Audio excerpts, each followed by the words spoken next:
KRG na Akothee ni kama ahera na binguni. Yeye hako chini. Namwambia aache kuongelea Akothee, atafute rika zake wakina Kidoa cheze nao huko. Achana na Akothee. Yes, alienda kwa kafukuzwa. Walikuanga yeye Tumbili na Ringtone. So walifukuzwa.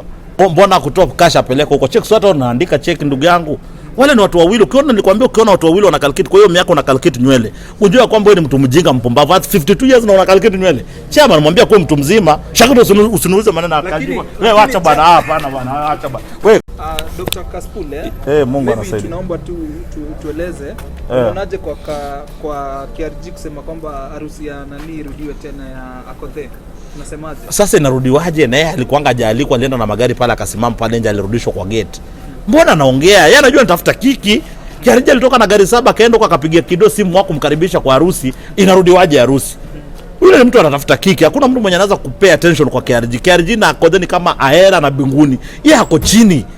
Namwambia aache kuongelea Akothee, atafute rika zake wakina Kidoa cheze nao huko. Achana na Akothee. Yes, alienda kwa kafukuzwa. Walikuanga yeye Tumbili na Ringtone. So walifukuzwa. Lakini alisema wasanii wakubwa hii Kenya, yeye ni mmoja wa wasanii wakubwa na lazima harusi ikifanyika kama hako akuje na wanajeshi hapa. Msanii kwa sababu anatemeka na gari 7. Ule ni mtoto mdogo baba, msiniombe na kishilisheli ule mtoto wa kishilisheli ndugu yangu. Hiyo achana nayo ndugu yangu. Hakuna vile utasema KRG ni mtu mzima, mtu mkubwa hii town. KRG na when the other day nisimamisha watu nikauliza, mnajua ngoma ya KRG? Hakuna mtu anajua ngoma hata kidogo by the way. So KRG ni mtu mwenye amebaki, tunawapanga very soon tunampeleka Madhare. Tupime akili yake kwa sababu unajua hivyo ndio watu wanaanza kuokota makaratasi. Tupime akili yake. But KRG hayuko. KRG ni nani? Shekhi. Pia tuliona chairman akisema kwamba juu wako alikwa alitoa check ya 900,000 kama zawadi kwa mbona kutoa cash apeleka huko? Check swata unaandika check ndugu yangu.